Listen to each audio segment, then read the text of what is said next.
Moselology, where forensics, psychology, and spirituality meet. Now, here's your host, Moselle Martin.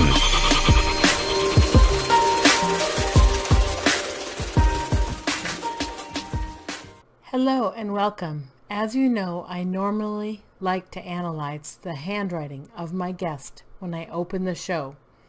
However, there are times when I know too much about my guest to be objective, or when my guest turns it down, or when I'm low on time.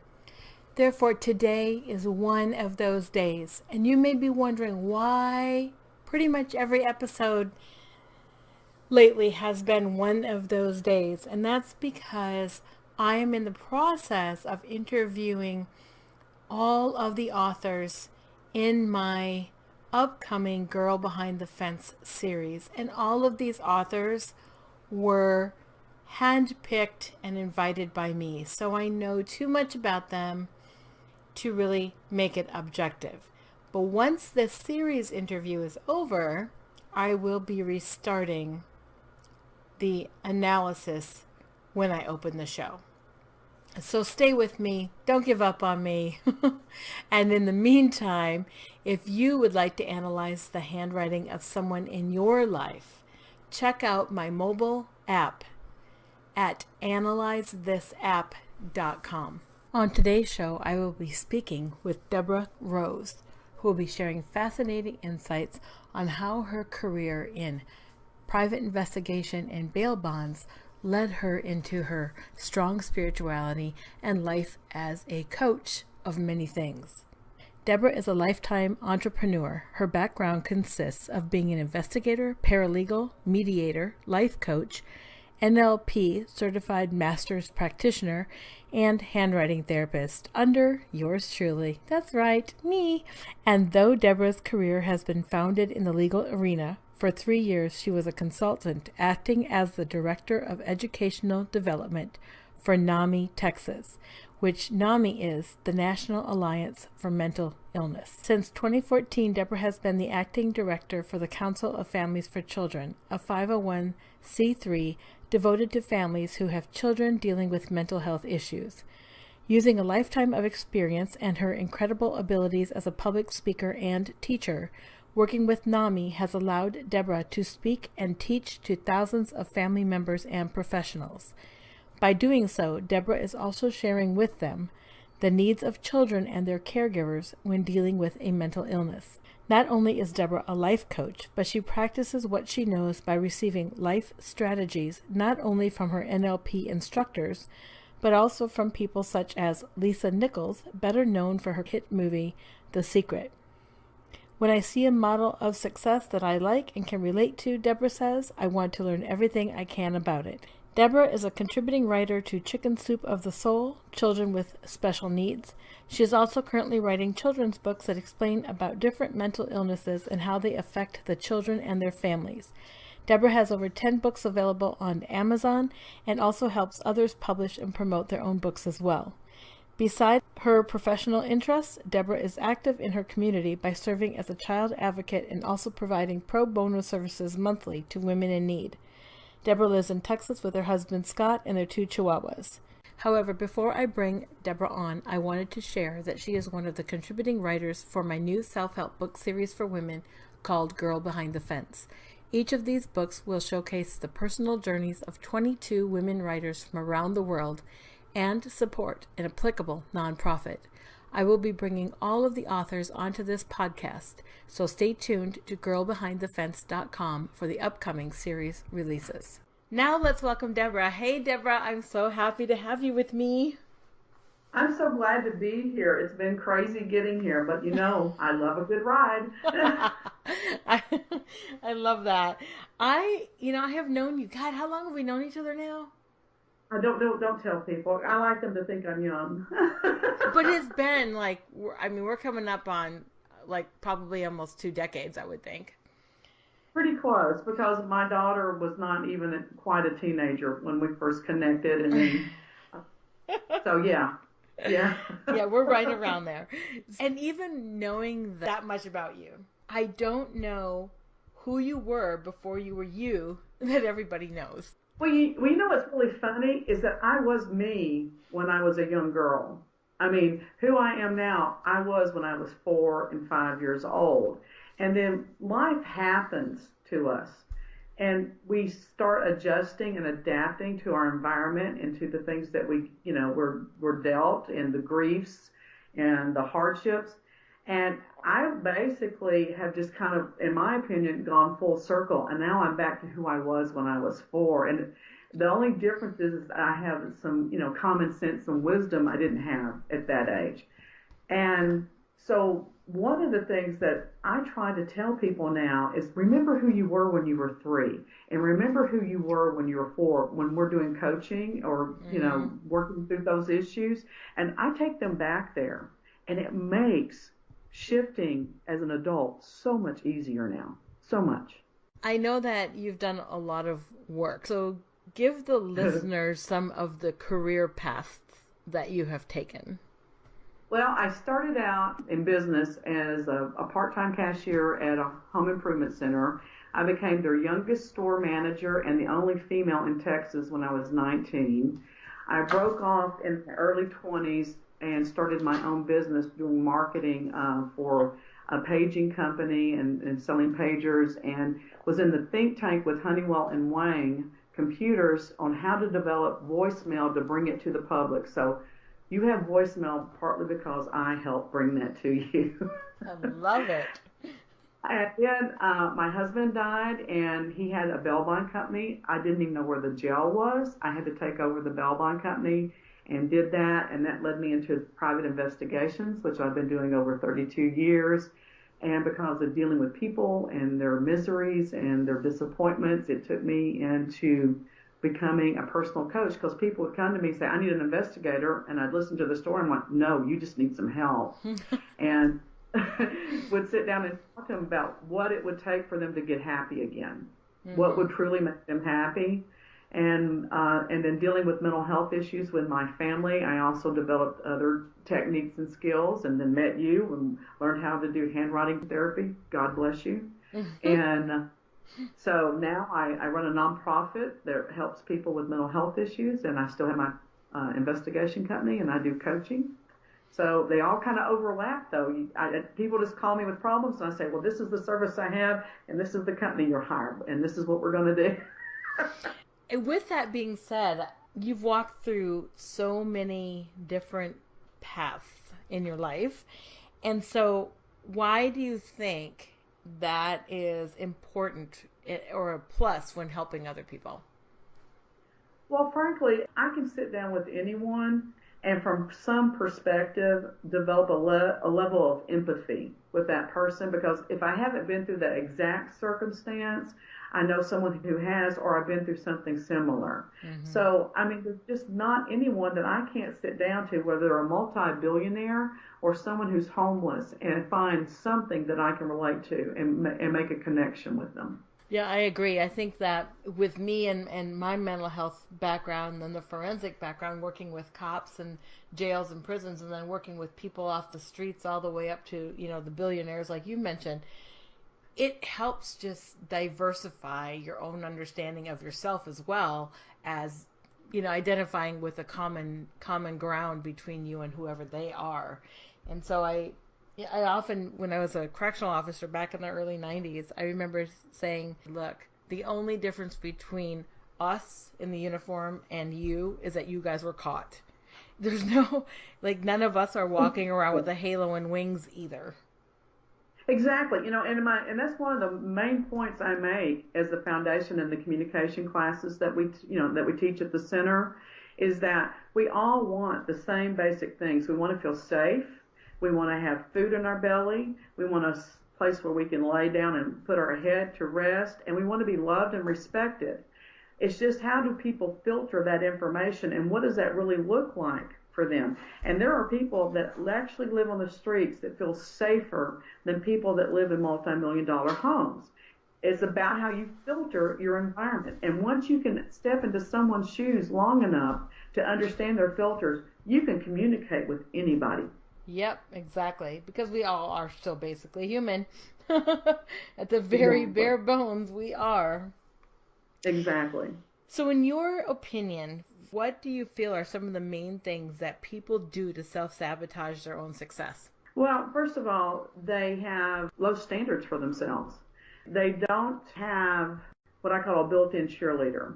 Mm-hmm. And so because they look to the outside world for reassurance and praise and approval, it keeps them from striving out of their comfort zone. And the other side of that coin, though, is that we all have this discomfortable comfort. Mm-hmm. We may not like where we're at, but because we know what it feels like, we can deal with it. And it's really scary to step outside of that. Mm-hmm. And my approach to coaching is, I think, very simple, but it's very different from what other coaches do from what I've been told from my clients. I help you to figure out what you want, what you think will really make you happy, and we do some reassurance on that. We do some testing and make sure that you really are clear on what your standards are and what your goals are, and that you have all the tools that you need to achieve that. If not, we help you get the tools. Then we develop a strategy on how to develop that and how to achieve it, and then I just hold your feet to the fire till you do it. So, being your friend. And then sometimes it can get really rough at times because I'm like, why didn't you do that? Make me understand that like I'm a 2-year-old, why you didn't do that. Why didn't you do your homework? Right. Why didn't you go, So I'm very picky about the clients I take. So with everything that you've learned about, yourself in the process and the clients that you've worked with, whether it's, in the bail or the PI industry or coaching, what are some of your favorite tools that you have seen work or help people really move forward? The ones that, that really take self-commitment and self-accountability serious. Well, the first thing I do is that when they tell me something is in black and white, that it is a certain way or it can't be done a certain way, my statement to them is explain that to me like I'm a 2-year-old on why that's a true statement. Mm-hmm. And seems very simplistic, and it's almost on the borderline of being sarcastic. But when they have to sit down and truly explain why they can or cannot do something and see that they're not capable of doing that, that puts it into a tailspin. That's when we can start breaking apart their belief system on what's holding them back. We have so many excuses that our mind can come up with to not do something, to not follow through. And yet so many reasons and so many ways that we keep ourselves in this whole victim mentality where, in essence, I'm choosing to remain in this victim mindset because I have a choice of not having to be here. Exactly. And then the second part of that is that I make them describe to me in very intricate detail what it looks like when they achieve their goal. They have to be able to see it. They have to be able to touch it. They have to be able to hear the things that are going on around them when they're in that zone. They have to be able to smell. They have to be able to tell me every little detail. And if they can't, then it's not real for them yet. And we have to go and make that real. And we work on that until it is real. And that's just a very basic NLP strategy, neuro-linguistic programming. And I use NLP strategies for everything. I think it is probably the most brilliant tool out there. And I encourage everyone to take NLP classes. And most of my clients are NLP masters, but they forget how to apply those tools to their life. So my job is to remind them. Mm-hmm. I love NLP as well. And, obviously with the handwriting, it matches very well with that. So. Oh, it's perfect. It's absolutely perfect. No pun intended, they go hand in hand. Yes. So what does the future of Deborah look like personally and professionally? Well, it's really changed a lot in the past 4 years. 4 years ago, this month, as a matter of fact, I died for 21 minutes. It was a lot like how people describe their near-death experiences where they saw, people from their past that had passed on and light and things of that nature. And that happened for me as well. But what was profound for me was not that actual experience. I mean, it was impactful. Don't get me wrong. It was pure comfort and joy when I was in that place. I saw people that I loved dearly that are no longer on this earth. And there were circumstances that brought me back to this world because I felt like I needed to be here. And I was reminded that there was things that I needed to do here. So I had a choice, and I made the choice to come back. But since that experience, my life has just, I don't know, it's like looking down the road, and if you're like driving, you try to stay focused on the road, but if you let your eyes kind of blur, you have that peripheral vision all over you. My peripheral vision is just expanding. And I mean that from a spiritual standpoint. And I was spiritually gifted as a child, and it was frightening and it was confusing, and I didn't really want the responsibility. So I kind of walked away from those things as I got older because I didn't really want them, and I didn't really understand them. Now I can't even deny those gifts, and they just keep getting bigger and stronger and more profound. And I feel like I walk with a relationship that is not like God is included in my life. It's like God is my partner in life, which is totally different. Yeah, absolutely. And I'm not trying to be preachy about it. This is just my experience. The comfort I get from that and the pleasure I get from that. And it doesn't mean I don't have bad days. And it doesn't mean that I don't have moments where I despair and wonder what's going on and if I'm doing the right thing. But I really feel like now I sit down and I have a conversation and I get answers. And when I don't have the answers, the message I was given, don't be patient, Deborah, just be steadfast. And that puts a whole different meaning on your life when you take that perspective. Mm-hmm. Yeah. I'm very honored that you accepted my invitation to throw an essay into the Girl Behind the Fence book.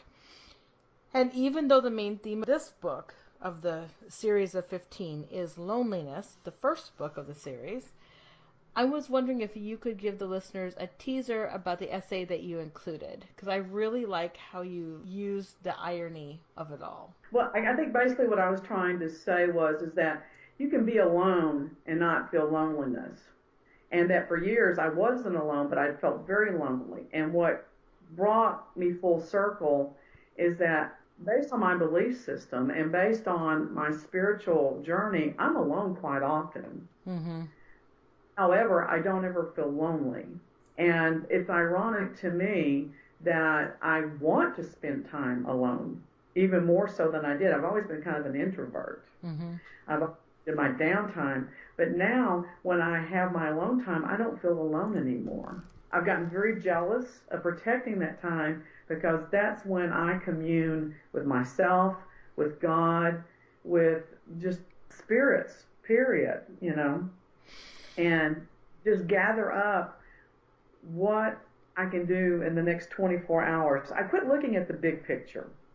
It's really kind of funny too. For years I've always asked, what does the big picture look like and how do I fit into it? I don't ask that anymore. It's like, what's in front of me right now? What do I need to do right this minute? Mm-hmm. And I can take some patience with that, and I can take some peace of mind with that and say, you know what? I just took a nap for 2 hours and didn't accomplish anything, but I'm okay. I'm really okay with that. That was a great nap. 5 years ago, I couldn't have done that. 5 years ago, I would have felt bad. I would have felt like I had missed an opportunity. And now I realize that everything is an opportunity. There are times that I realize that I'm alone by choice, and sometimes I realize I'm alone because it's hard to find people that are on the same path as you are. Right. But I'm still not lonely. I love your vet story, though. I do. I will tell you this, that story was really hard for me. Sometimes knowing a lot of information doesn't make you feel better. Yeah. But at the same time, I realized later that I was able to offer him some consolation and some hope and some happiness just because I was there for him and I smiled. All I did was smile. I just smiled. So that's one of my new things. I've always smiled a lot. I've always tried to smile at people, but now I can't wait to smile at people and to see if they receive something from that. Mm-hmm. Does that make sense? Yeah, absolutely. If they can receive something, then it just gives me some peace of mind.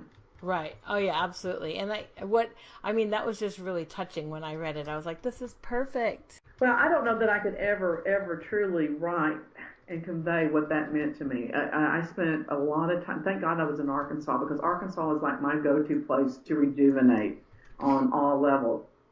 And thank God that happened to me in Arkansas, because I spent 2 days pondering that and just going through that and just embracing it and making it a part of who I was, because it was very confusing for me at first. I was sad, I was happy, I was confused, I anguished a little bit. I had every emotion you can imagine, because I didn't really know how to process that whole scenario and the part I played. And then I realized I didn't play a part, I was a part. Mm-hmm. Does that make sense? Yeah, absolutely. Mm-hmm. I'm telling you, I feel 4. I really do feel like I can remember what I felt like at 4, and I can remember looking at the clouds, and I can remember laying in the yard at night looking at the stars going, gee, I wonder if they're going to come get me and take me home. You know? Yeah. And that's how I feel now, but I do feel like I have more peace of mind and more wisdom to go with it, which is why I have the peace of mind. Mm-hmm. I can't believe I lived as many years as I did and didn't feel like myself. Yes, I know. Yeah. That's, I think, what I wrote about in my piece in the book was just, a lot of masks and a lot of, wasn't even aware of the masks, it was just survival. Well, what I figured out is that because I do read energy so well and I do reflect people's energy back to them, is that I was a spiritual chameleon, and that's how I was able to relate to a lot of people, even though I didn't always understand where they were coming from. Mm-hmm. And on one level, I really connect with people on a deep level. On the other hand, I would go, I feel connected, but I don't know why I'm connected. So it's like I was just, totally without any information to relate to them. Mm-hmm. I knew we were, but I didn't know why. And I first became aware of that in my early 20s when I had my bail bond business, because my dad was a cop. So I was raised with this mentality, there's the good guys and there's the bad guys, okay? Mm-hmm. And so when my bail bond clients would come in there, I'm like, I like these people. They're supposed to be the bad guys, but I like talking to them, and they're funny, and they're this, and they're interesting. Yeah. And man, I can remember the state of confusion I was in, and I was torn for months until I finally said, screw it, I like them, that's all there is to it. Mm-hmm. So the biggest lesson I got from that is that I had a very low bond forfeiture rate, which means that people would skip their bond and not go to court. And comparatively speaking, my rate was low. And I was talking to some of the people that I had on bond. I'm like, I look at your history, and you used to skip out on your court dates all the time, but you're going now. Why? And the answer was the same across the board, because we like you and you treat us with respect, and we don't want to do you dirty. Mm-hmm. That actually matches when I was working as a correctional officer. It was a medium security men's facility, and they knew what days I had off, because that's what they do, right? So every time something would go down, the riot or a big attack or a big fight or something, it was never when I was there. And I was bummed out, because I'm like, hey, my adrenaline is like, this is great. Like, I want the action too. And I'd go up to some of these lead guys who, would give me information, on the down low about stuff. And I'd say, hey, how come it always happens when I'm not here? They're like, well, we know what day you have off, and we don't want you to get hurt, because you treat us, you when you say you're going to come back with information by a certain time, you do it. You treat us with respect. You don't have an attitude. You don't walk around with a chip on your shoulder. You don't pass judgment on us. And so that actually probably in some ways really saved my life a lot of the time. Well, I'm going to tell you right now, it did save my life once. I was out on Christmas Day, and my husband had just died. So I was very, very deep in grief. And I had taken my son over to my mother's, and I'm like, okay, what I'm going to do the rest of the day? And I'm like, okay, I've got some bond forfeitures. I'm going to go pick them up and go turn them in. And if they want to pay bond, great. If they don't, they can stay. So I go to this one guy's house, and I'd done his bond. He was actually a drug dealer here in Dallas, and I did all of his bonds. So I made a lot of money off this guy. Mm-hmm. And he and I talked on the phone a lot because we did a lot of business together. And I go in I said, Bill, you really screwed up. He goes, I know. He goes, I don't have anything else to do. And I just broke up with my girlfriend, so take me and we'll do bond again. And about this time he said that, I feel metal bar in the back of my head jabbing me. And I went, Bill, I believe there's a pistol in my head. And he's going, damn it, Dale, it's Deborah. He goes, she'll post my bond again. Put the gun down before you screw us all up. Yep. You know, this was a new guy for him. He didn't know me personally because I never bonded him out. And, you know, but the bottom line is that there was a trust there that, but the other thing is I was always struck by the professional of that attitude he had of, it's just business, you know, and I'm supposed to do business well, and I'm going to do my business right, and I didn't do it right, so but we'll make it right. Right. You know? So the guy put the gun down. He didn't blow my head off. I took him to jail, and 4 hours later he was back out, and he paid me a bonus because it was Christmas. Yeah. I would like to know if there was any questions I didn't ask you that I maybe should have, or if there's anything you'd want to elaborate on, or if the people just now missed the whole conversation and just now turned this podcast on, what you'd want them to hear. You know what I would want people to know is that no matter what age they are or what stage they are in their life, it doesn't have to be their entire life. And it doesn't have to define how their life is seen by them or by other people. And if they could just try to stay in a frame of mind where they could approach life with that childlike wonder, you know, wonder what's going to happen, and then see what they can make happen. I just want people to enjoy life more. I just see so many people that are going through the motions and they're just empty. And they are like, well, when I get this, I'll be happy. When I get the new car, I'll be happy. When I get the bigger house, when the kids get out of college, you know, and there's no guarantee they're going to be here that day. So, and I tell this to people for lots of different reasons. Just treat today like it's your last. What are you going to do? But the bottom line is, it's not about what you're doing for other people. You're really doing it for selfish reasons. You're doing it for yourself because it changes who you are. Absolutely. I couldn't agree more.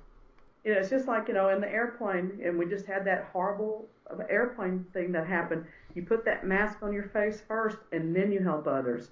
Do things to make yourself feel better and to be healthier spiritually, physically, and emotionally. We talk about holistic things. We are holistic beings, and you've got to take care of all those aspects of your life: spiritual, emotional, mental, physical, and you've got to integrate all that. And when you do, everything flows so much easier. I talk about you all the time. I can't tell people anything about my life without telling them how you changed mine. So I was thrilled to be asked to be a part of your projects. I always wanted to be a part of your projects. And I kind of follow you blindly because I know that God put you in my life for a reason. So, well, ditto. So I love what you're doing too. And I have a feeling that in our future, there will be some other stuff that we'll be doing together. So, well, I can't imagine it not. How is the best way for listeners to reach out to you?